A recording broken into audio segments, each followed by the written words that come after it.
오늘은 단재 강세 4482년 배달 4358년 영역 11월 3일 음력 9월 열나흘 이 시간은 11월 첫째 주 월요일 새벽 경배 시간입니다. 이번 주에 한백음께서 주신 말씀은 어떻게 자성구자 하는가 라는 말씀입니다. 자성구자라는 말씀은 삼위신구 신운을 통해서 하나님을 모시는 법에 대한 말씀을 주실 때 자성구자라는 말씀을 주셨습니다. 하나님을 모시기 위해서는 자성구자 해야 된다는 말씀을 주셨죠. 스스로의 성품으로부터 하나님의 씨앗을 찾으라고 하셨습니다. 도대체 어떻게 하는 것이 우리의 성품으로부터 하나님의 씨앗을 찾는 것인가? 우리의 성품으로부터 하나님의 씨앗을 찾아야 하나님을 모실 수 있다고 하셨습니다. 자성구자 하면 항지인화 하신다고 하셨습니다. 우리가 하나님을 모시고자 하는 우리의 목적이고 우리가 하나님을 모시고자 했을 때 자성구자 하지 않으면 하나님을 모실 수 없는데 우리가 자성구자 하려고 했을 때 그것을 싫어하고 외면하게 되는 이유가 있지요. 우리가 하나님을 모시고자 하는 이유가 무엇인가? 우리는 내 마음 편하려고 하나님을 모시려고 합니다. 내 뜻대로 되어서 내 기분이 좋기 위해서 하나님을 모시고자 하죠. 내 몸이 편하기 위해서 하나님을 모시고자 합니다. 그것이 우리가 원하는 하나님을 모시는 이유지요. 그래서 우리는 그렇게 하나님을 찾기 때문에 성기원도를 합니다. 하나님의 소리나 기운을 구하게 되지요. 우리가 사람을 만나는 것처럼 그렇게 만나서 부탁하고 하나님께 내 마음 좀 편하게 살게 해주시라고, 내 기분 좋게 살게 해주시라고, 내 몸 편하게 살게 해주시라고 그런 부탁드리려고 하나님을 모시려고 합니다. 그런데 하나님께서는 우리에게 너의 성품으로부터 구해라 라고 하셨습니다. 그래서 하나님의 가르침을 따라가며 성품으로부터 구하려고 하면 우리는 선악의 문제를 만나게 되고 청탁의 문제를 만나게 되고 구박의 문제를 만나게 됩니다. 선악의 문제를 만나게 되면 우리의 마음이 향하는 방향에 따라서 선보각화, 우리의 기운이 향하는 방향에 따라서 청수탁교, 우리의 몸이 향하는 방향에 따라서 후기박천의 현상이 일어나게 됩니다. 착하면 복이 되고 악하면 재앙이 되며 맑으면 오래 살고 흐리면 일찍 죽으며 후하면 귀하고 박하면 천하게 됩니다.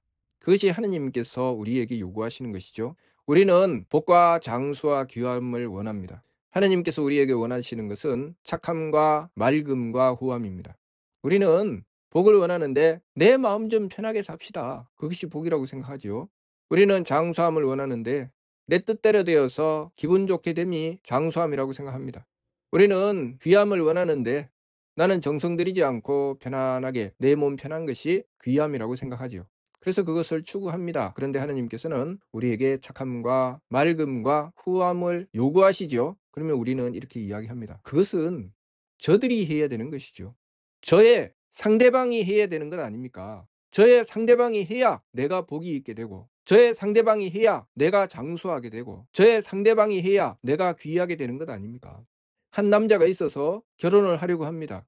결혼을 해서 행복해지려고 하지요. 어떻게 해야 행복해지는가? 결혼하면 내 마음이 편하고 기분이 좋고 몸이 편할 것이다 라고 생각합니다. 그러면 상대는 착해야 되고 맑아야 되고 후해야 되겠지요. 상대가 착해서 내 마음을 편안하게 해줍니다. 상대가 맑아서 내 기분을 좋게 해줍니다. 상대가 후해서 내 몸을 편안하게 해줍니다. 이 복을 누리고 싶어서 결혼을 해야 되겠다라고 생각하죠. 그런데 여자도 이 남자에게 바랍니다. 나도 결혼을 해서 행복하게 살아야 되겠다. 그러면 내가 저 남자를 만나면 내 마음 편한 행복을 얻게 되고 내 기분 좋은 행복을 얻게 되고 내 몸 편한 행복을 얻게 되겠지. 그래서 그 여자가 마음이 편하기 위해서 이 남자는 착해야 됩니다. 그 여자에게 맞추어 줘야 되죠. 또 그 여자가 기분 좋기 위해서 이 남자는 맑아야 됩니다. 지혜롭게 그 여자의 뜻을 다 받아주어야 되죠. 또 그 여자가 귀해지려면 이 남자는 정성스러워야 됩니다. 정성스럽게 다 맞추어주고 온갖 수고와 노력을 다 해야 되지요. 그래서 둘이 서로 그렇게 바라고 있습니다. 그러면 그 두 사람은 행복할까요? 남자는 여자를 만나서 행복하기를 바라고 여자는 남자를 만나서 행복하기를 바라는데 둘 다 네가 좀 착해서 내 마음이 편했으면 좋겠다. 네가 좀 맑아서 내 기분이 좋았으면 좋겠다. 네가 좀 후해서 내가 귀한 삶을 좀 얻었으면 좋겠다 라고 생각합니다. 여자도 남자를 향해서 그렇게 하고 남자도 여자를 향해서 그렇게 합니다. 누가 하죠? 그 둘 중에 누가 할까요? 둘 중에 누구라도 한다고 합시다. 그러면 하나는 마음 편하고 기분 좋고 몸 편하겠지요. 다른 하나는 착해야 되고 맑아야 되고 후해야 됩니다. 상대방이 마음 편하게 해서 나는 참아줘야 되고 상대방이 기분 좋기 위해서 나는 맞춰줘야 되고 상대방이 몸이 편하기 위해서 나는 수고를 다 해야 됩니다. 그러면 상대는 좋은데 나는 힘들죠. 그렇게 누군가는 하는데 나는 힘듭니다. 누군가는 누리는데 나는 힘들죠. 그래서 서로 네가 해라, 네가 해라. 결국은 너 때문에 못 살겠다라고 하는 것입니다. 이 문제 어떻게 해결해야 됩니까? 이것이 남녀 간의 문제에만 있는 것이 아니죠. 남자와 여자가 만나서 부부가 되어서 만나서 발생하는 행복하기 위해서 만났는데 행복하지를 않습니다. 부모 자식지간에도 똑같죠. 부모가 자식을 기르면서 행복을 꿈꿉니다.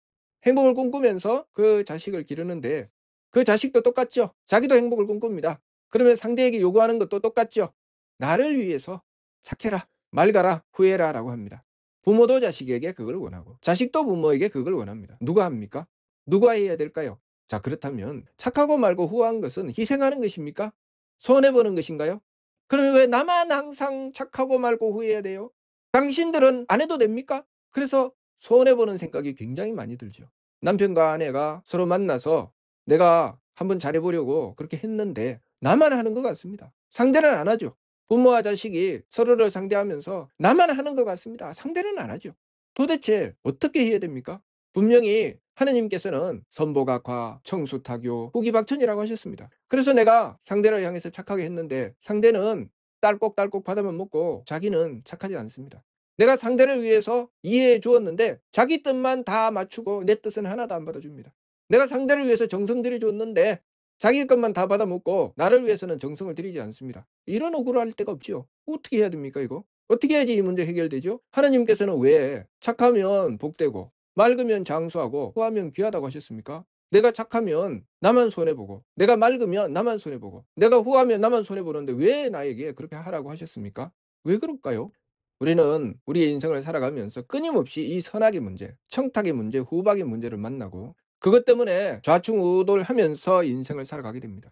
그래서 때로는 착하게 했다가 실망하고 포기했다가 마찬가지로 맑게 했다가 실망하고 포기했다가 후하게 했다가 실망하고 포기했다가 또다시 착하게 했다가 포기했다가 맑게 했다가 포기했다가 후하게 했다가 포기했다가 그 짓을 계속 반복하지요. 그것이 선악 정탁 후박 상잡이죠. 착하고 악함과 맑고 흐림과 후하고 박함을 서로 섞어서 제 마음대로 달리는 것이죠. 그럼 나의 행복은 도대체 어디 있는 것입니까? 어떻게 해야지 내가 행복해지죠?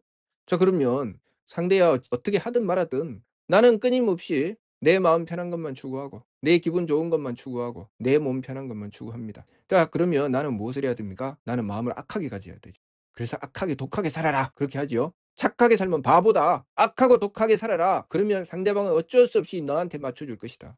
네 뜻이 더 중요하지 남의 뜻이 뭐가 중요하냐. 자기 뜻을 주장할 줄 알아라. 내 뜻을 앞세워라. 내가 좀 편안하기 위해서 수고하지 마라. 상대가 수고하게 만들어라. 그렇게 하죠. 그래야지 세상 편하게 살 수 있다. 그래서 착하고 말고 후하게 살면 바보다. 왜 그렇게 사느냐. 약삭 빠르게 살아야 된다. 물으면 안 된다. 독해야 된다. 악해야 된다. 악으로 깡으로 살아라. 잘 살피고 약삭 빠르게 이익이 있으면 빨리 취하고 네가 굳이 손해볼 필요는 없잖아. 그 남들이 손해를 보든 말았든 얼른 제 것 챙기고 도망가라. 힘든 자리 있으면 얼른 피하고 편한 자리 있으면 얼른 차지해라. 그렇게 하지요. 그것이 선악 정탁 후박 상잡 존경도 임주죠. 그렇게 경도를 따라 달립니다. 왜냐하면 행복해지려고. 어찌하면 좀 마음 편하게 기분 좋게 몸 편하게 살 수 있을까? 그래서 행복해지려고. 자, 남자와 여자가 만나서 행복해지기 위해서 상대에게 계속 요구합니다. 네가 내 마음을 좀 맞춰줘라. 네가 내 뜻을 좀 맞춰줘라. 나 좀 편하게 살자. 나한테 정성 좀 들여줘라. 일방적으로 해주는 사람 있습니까? 나도 그렇게 안 하는데 상대방은 나에게 그렇게 해주나요? 그렇게 안 해줍니다. 일방적으로 그렇게 해주는 자는 아무도 없지요. 그러면 어떻게 해야 됩니까? 왜 하느님께서는 왜 말도 안 되는 이야기를 하셨을까요? 왜 착하면 복이 되고 맑으면 장수하고 후하면 귀하게 된다. 왜 그렇게 말씀하셨을까요? 과학적 이치로 보면 에너지 보존의 법칙이죠. 내가 10의 에너지를 투자하면 그 에너지 10은 10으로 형태가 바뀌어도 남지요. 내가 100의 에너지를 투자하면 그 100의 형태가 바뀌어도 남습니다. 하느님께서는 그 이치를 말씀하신 것이죠. 내가 착함이라는 에너지를 쏟았을 때 그 착함이라는 에너지가 형태가 복으로 바뀔 뿐 그대로 남는다는 것이죠. 그렇기 때문에 상대가 나에게 돌려주든 돌려주지 않든 내가 착함이라는 에너지를 쓰게 되면 그것이 반드시 복으로 돌아오게 되죠. 그래서 한 가정에 남편이든 아내든 착함을 지키고 맑음을 지키고 후함을 지키면 그 에너지만큼 그 가정은 행복해지는 것입니다. 그 에너지만큼 그 사람의 삶은 행복해지죠. 다행히도 그 아내도 같은 방향으로 움직이게 되면 자, 남편이 50이라는 에너지를 가지고 착하고 맑고 후하게 했다고 합시다.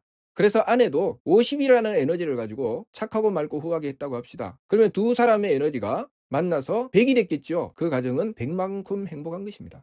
그런데 아내는 하나도 하지 않았습니다. 남편이 열심히 해서 100만큼의 에너지를 착하고 맑고 후하게 했다고 합시다. 그러면 그 가정은 아내가 하나도 하지 않아도 100만큼 행복하겠지요.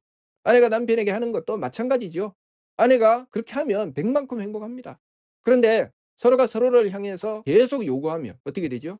나는 하지 않고 상대에게만 야, 네가 50을 하면 내가 50을 할게. 네가 50을 해라. 남편도 아내에게 그것을 요구하고 아내도 남편에게 그것을 요구합니다. 네가 50을 하면 내가 할게. 그러면 그 가정은 얼마의 행복이 이루어질까요? 제로입니다. 제로. 아무도 하지 않기 때문에 제로지요. 행복이 제로입니다. 행복이 제로기 때문에 그 가정은 항상 상대에게 불평불만만 있죠. 그 불평불만이 마이너스를 만들죠. 상대에게 요구하는 만큼 마이너스가 됩니다. 그래서 그 가정은 행복하기는커녕 그냥 평화롭지도 않습니다. 나 혼자 사는 것보다 괴롭죠. 그래서 이 모든 불행은 네 탓이다. 그렇게 하는 것입니다. 누구 탓입니까? 자기 탓이지.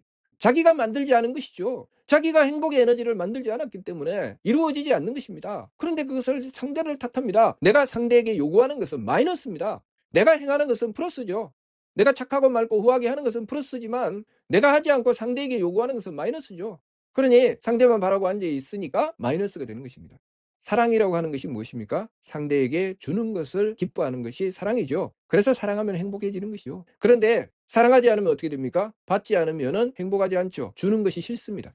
그래서 잘 사랑하다가 그 사랑이 멈추게 되면 그때부터 서로가 손해보는 느낌이 생기기 시작합니다. 남편도 아내를 사랑해서 계속 주는 것이 행복했는데 어느 순간에 그 사랑이 식게 되면 주는 것이 손해입니다.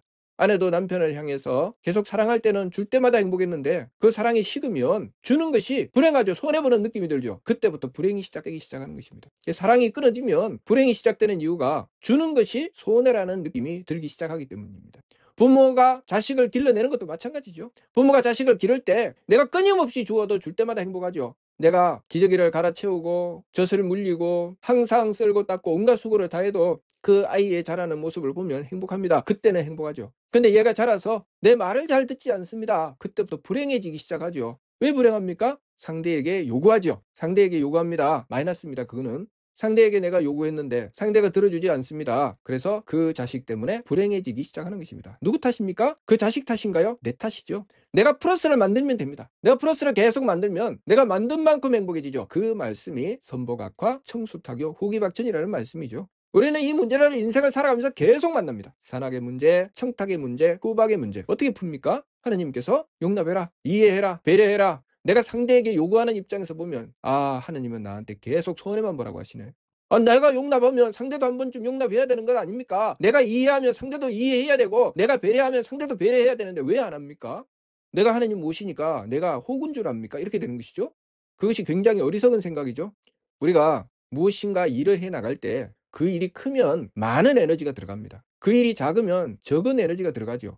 우리가 자동차를 요즘 전기 자동차가 나와서 잘 움직이는데 1.5V 건전지 하나 꽂아놓고 자동차를 운전하고 가겠다. 고속도로에 올리면 차가 갑니까? 절대로 안 가죠. 그 자동차를 움직일 만한 에너지를 공급해 주어야 됩니다. 우리가 이것을 알아야 되죠. 우리가 일을 행해 나갈 때 내가 그 일을 통해서 이루어내는 것이 크면 내가 쏟아내는 에너지도 커야 됩니다. 내가 잘 참고 착함을 지키고 맑음을 지키고 후함을 지켜서 정성 들여 나가는 것이 크게 되는 것은 내가 앞으로 받을 것도 크다는 것이죠. 그런데 내가 조금 하고 받겠다. 내가 조금 하면 조금 받으면 됩니다. 조금 하면 조금 받습니다. 그런데 내 욕심은 많아서 많이 받고 싶고 내가 내놓는 것은 내놓기 싫어서 조금만 내놓으려고 합니다. 그러면 이 사람은 무엇을 경험할까요? 아무것도 안 이루어지는 것을 경험합니다. 내가 원하는 것은 만을 원하는데 내가 하는 짓은 10도 안 합니다. 그러면 내가 10도 안 한 것이 나에게 돌아오는 것이지 내가 원하는 많이 돌아오지는 않습니다. 그래서 그 만에 비해서 그 10도 안 되는 것은 거의 없는 것이죠. 그래서 해봤자 소용없더라. 백날 해봐라 되는가. 그렇게 해서는 안 된다. 착해도 소용없다. 맑아도 소용없다. 후회도 소용없다. 하느님 모시고 기도하면 뭐 되는 줄 아느냐? 아무것도 안 된다. 그렇게 얘기합니다. 그렇게 이야기하는 사람은 했다는 얘기입니까? 안 했다는 얘기입니까? 안 했다는 것이죠. 그 사람이 지극한 정성을 다해서 했으면 이루어지더라 이렇게 되는 것이죠. 왜냐하면 에너지 보존의 법칙입니다. 내가 한 만큼 이루어지는 것이죠. 그 말씀이 선복악화, 청수타교, 후기박천입니다. 그런데 그 이치는 다 무시하고 내가 무엇을 하든 무조건 내놔라고 합니다. 그런 것은 없죠. 그런 것은 없습니다. 그래서 이 세상의 법칙 이치는 내가 내어놓은 만큼 이루어지기 때문에 성공하는 사람들 어떤 사람들입니까? 잘 참고 극복하는 사람들, 끊임없이 멈추지 않고 내어놓는 사람들, 그런 사람들 다 성공합니다. 처음에는 힘들죠. 왜냐하면 내가 계속 내어놓아야 되기 때문에 내어놓는 것은 많이 힘듭니다. 내가 마음도 참아야 되고 내 뜻대로 잘 안 되는 것도 있고 내 몸도 힘들고 많이 힘들죠. 그렇지만 멈추지 않고 계속 해나가다가 보면 그것이 딱 이루어지는데 내가 그동안 수고하고 노력한 것이 그 힘이 많으면 많을수록 그 기간이 길면 길수록 내가 받을 때는 그 덩치가 엄청나게 큰 것입니다. 그러니 내가 남다른 복을 얻고 싶으면 남다른 정성을 들여야 됩니다. 내가 남들보다 못한 정성 들이면 내가 남들보다 못한 것 받습니다. 당연한 것이죠. 그런데 지금 당장 내가 남들보다 못한 것을 받는다고 해서 앞으로도 그렇게 될 것이라는 것은 아니죠. 내가 지금 남들보다 더 많은 것을 받는다고 해서 앞으로도 그렇게 될 것이라는 것 아닙니다. 내가 무엇을 투자하느냐에 따라서 결과가 좌우되는 것이죠. 내가 지금 받든 받지 못하든 내가 투자하는 것이 많으면 받을 것도 많습니다. 내가 지금 못 받아도 많이 투자하면 앞으로 많이 받게 되고 내가 지금 많이 받아도 제대로 투자하지 않으면 가면 갈수록 내가 받을 것은 줄어든다는 것을 알아야 됩니다. 이치는 간단하지요. 이 자연 속에 다 들어있는 이치입니다. 그래서 과학자들이 에너지 보존의 법칙을 찾아낸 것이죠. 그것은 이 자연 만물이 가지고 있는 이치는 하나님의 뜻이죠. 하나님은 그런 뜻을 가지고 계십니다. 그래서 선복학화, 청수타교, 후기박천이라고 하신 것이고 하나님께서 우리에게 네 성품에서 찾아라. 네 성품에서 하나님의 씨앗을 찾아라 라고 말씀하신 것은 우리가 무엇을 하는지 똑바로 보고 하나님을 모시려거든 내가 하나님께 내어놓는 것이 있어야 된다. 그 말씀이죠. 내가 하나님께 마음도 안 쓰고 하나님의 뜻을 맞추려고도 하지 않고 하나님께 정성도 안 들이는데 하나님께서 항제인을 하십니까? 하나님은 이치가 정확하신데 절대로 안 하시죠. 그런데 내가 항상 하나님을 향하여 온갖 착함을 다해 마음을 쓰고 하나님의 뜻을 맞추기 위해서 지극한 정성을 다하고 그렇게 하나님께 온갖 수고와 노력을 다하게 되면 하나님께서 항제인을 하시겠습니까? 안 하시겠습니까? 당연히 하시죠. 그것이 지성이면 감천이라는 말씀입니다. 그러니 우리가 이 이치를 똑바로 알고 이번 주 말씀 어떻게 자성구자하는가? 어떻게 자성구자하겠습니까? 내가 하나님께 드리는 만큼 하나님께서 항제인호하시니 내가 하나님께 드리는 정성 지극하게 드리는 자성구자를 해야 되는 것이죠. 무슨 뜻인지 이해가 됩니까? 마치도록 하겠습니다.